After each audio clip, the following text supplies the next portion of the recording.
Hey, my friend. Um, Once again, I'm back here. Um, before I start my short, let's say, presentation and argue in favor of the importance of humility, I just want to make sure with the technician we have the slide available. Um, okay, do you guys see what I put up on the screen? I'll be talking to you about the importance of humility, why it's so powerful, why it's so important. It might seem counterintuitive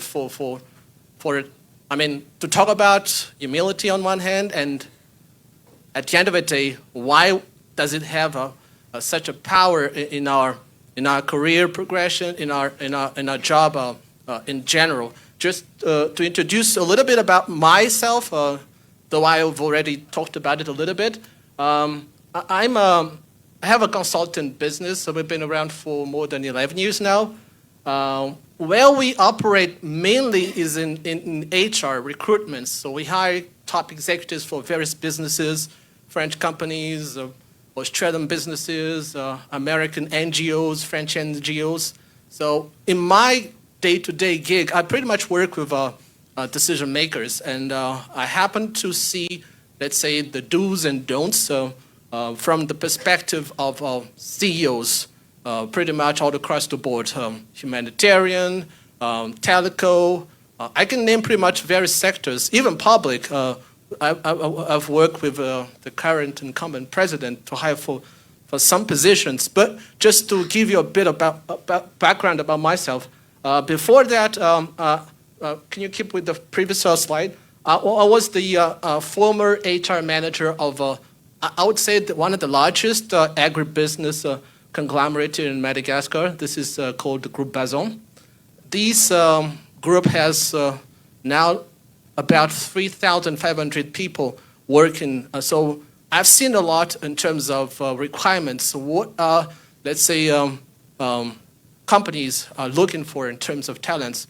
At the end of the day, when we go overseas to study, some part of it is about having beautiful career progression. So it's much safer for me to talk about that line. We can move to the next slide. This is where I studied. This is the university where I studied, the Jewish university, named Brandeis University. It is in the outskirts of Boston, where I studied for an MBA, International Finance. That was back in 2007 through 2009 through the Fulbright scholarship. It's a beautiful area, 15 minutes out of downtown Boston. Next slide, please. Before that, I studied in the UK through another scholarship. Just to give you a bit about slight background about myself, I studied for another MBA before that, but this was mostly entrepreneurship related. So I went to the University of Liverpool Management School. This was in United Kingdom through the Achievement Scholarship. Now let's move on to the a short presentation of my team. You can see all of those crazy looking guys on the picture. You see myself there. I like working in a team. This is a dynamic team of people, very passionate about doing what they're doing. We're doing HR, team building, and various activities that help develop executives in various businesses or organizations, profit and non-profit. Just let's move on to the next slide. As I said, I've been in the field of consulting for more than 11 years now. We work with big clients. On YouTube, we have about now 1,500 followers.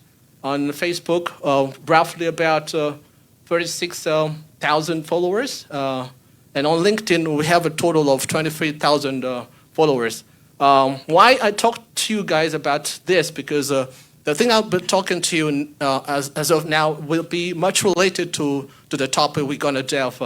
And this is the topic about humility.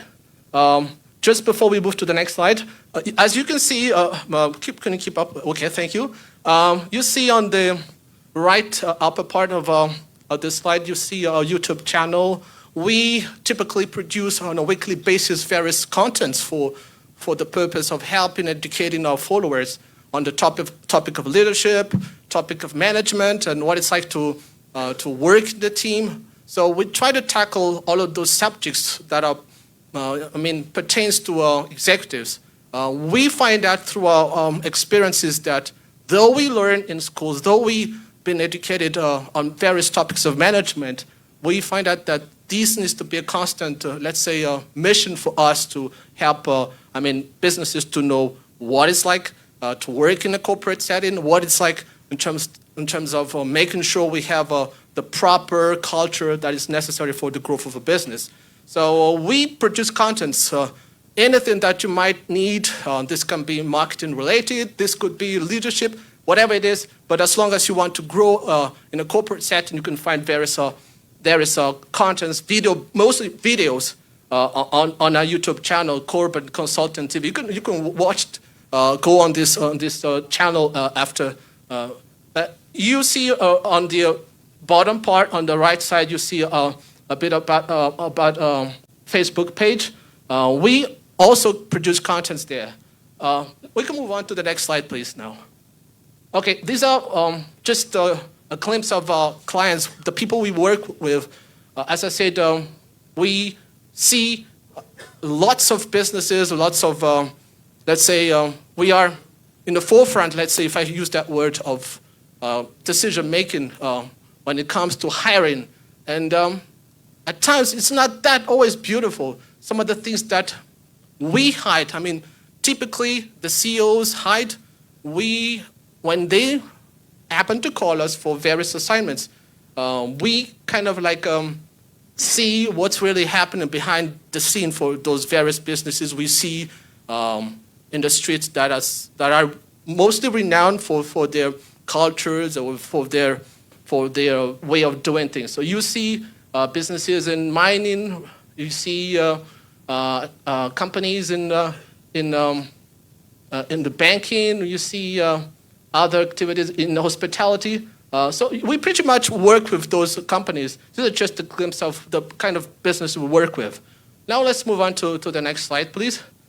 This is a show we have put in place for more than 2 years now. It is known for, actually we have various guest artists, CEOs, HR directors come into our show, and where they typically share the experiences, the shortcomings, and the things they have learned throughout the years, and what they have learned through the trenches. And we, out of these experiences of having this show, we have identified, and that's why I decided to talk to you guys about humility.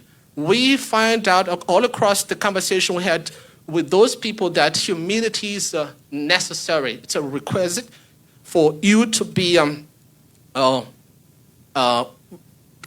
renowned in your field.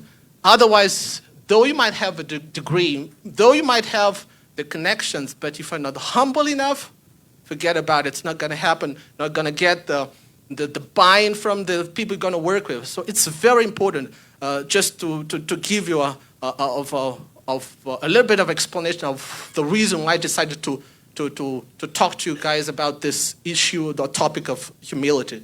Okay, let's move on. This afternoon at 6:15 p.m., we're going to have this American guest. He came to Madagascar, was it like 4 weeks ago, through the U.S. Embassy.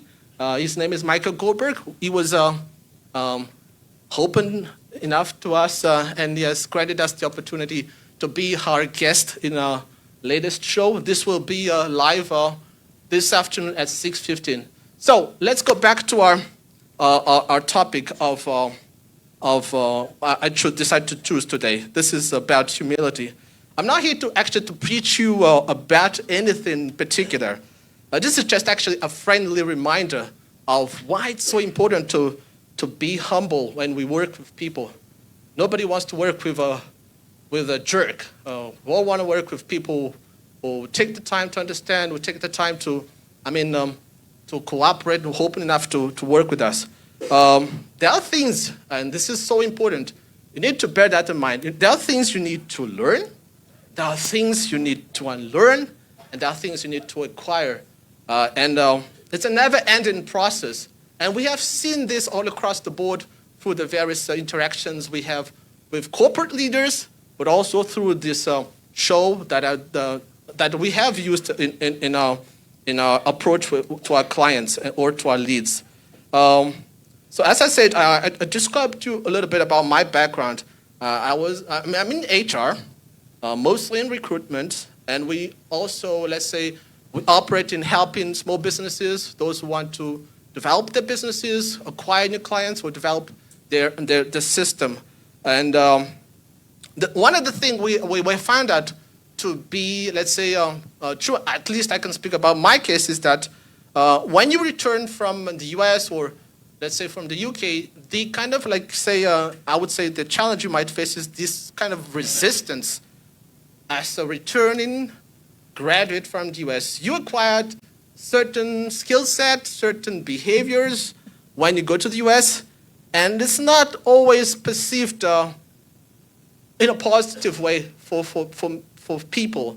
And let me explain a little bit of how people might see, how it might come across from a different cultural lens. When I returned from the US, people sometimes, and I kind of notice it, there are some nuances on how it appears, but people kind of perceive you kind of, let's say you perceive your openness as arrogant sometimes. Oh, this guy, okay, comes from US, is so open, he's expressing himself, his point of view, and we need to be very careful on how it is perceived, because this might be a roadblock in how if you want to conduct changes or do things in a business, though it might not be true, but from the lens of a Malagasy, typical Malagasy, this might come across as being arrogant. And this was my case. And it took me some time to, as I said, okay, I've acquired something in the US, but I need to find a way to present it the way I see things, or convince things, put across my ideas to the people. So be careful, okay? You go to the US, you learn things, but make sure when you talk about being overt, self-promoting, you just need to be very careful in how you go about it.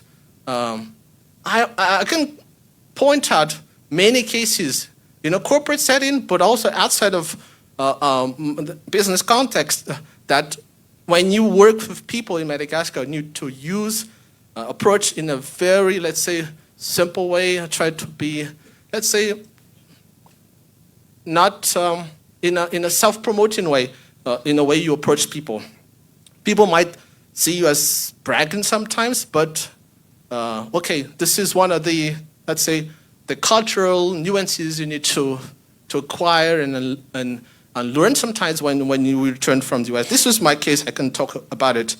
Although I noticed that though there are some nuances, culturally speaking, the point of humility is still valid, though you are in Madagascar, though you are in US. And the advantages of this is that I will give 3 main points which I can give you as a takeaway. These will significantly improve the teamwork quality and collaboration. If you're not able to work with people and show humility, it's not going to happen. You might have the degree, and I've seen cases of people studying abroad, US, France, returning to Madagascar, applying for jobs. We even interviewed, but this is where the, let's say, the challenges are. They come across as being too arrogant, and unfortunately, in the eyes of the recruiters, it's not always perceived in a positive way. So you need to find a right balance between being sure, confident, but making sure you come across as humble. So I'm not going to give you do's and how to approach it, the house, but maybe we can talk about it at the end of my sharing. One advantage of being humble is this will enhance your decision making. You can have better relationship with your colleagues, with your employees and partners. I've seen it as a business owner. It's very important.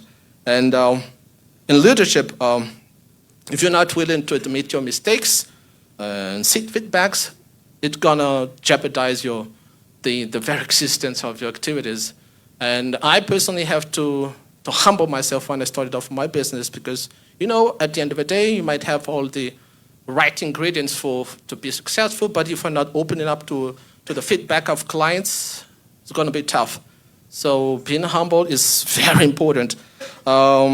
This will improve your company culture, and for sure, this will have a positive bottom line effect on how you will retain employees. This is a bit about my experiences on humility, and I said to myself when 𝐷𝐢𝐻 said to me, Rija, can you think about a topic that might resonate to you specifically? And fortunately, we have picked a topic related to our common values on the issue of humility, and to me it makes sense totally, especially in our country. Being humble actually is very powerful. You cannot go very far where you want to go and win the hearts and minds of people if you're not humble enough. This is it, my friend. I hope you guys have learned a bit about it. Yes, sure.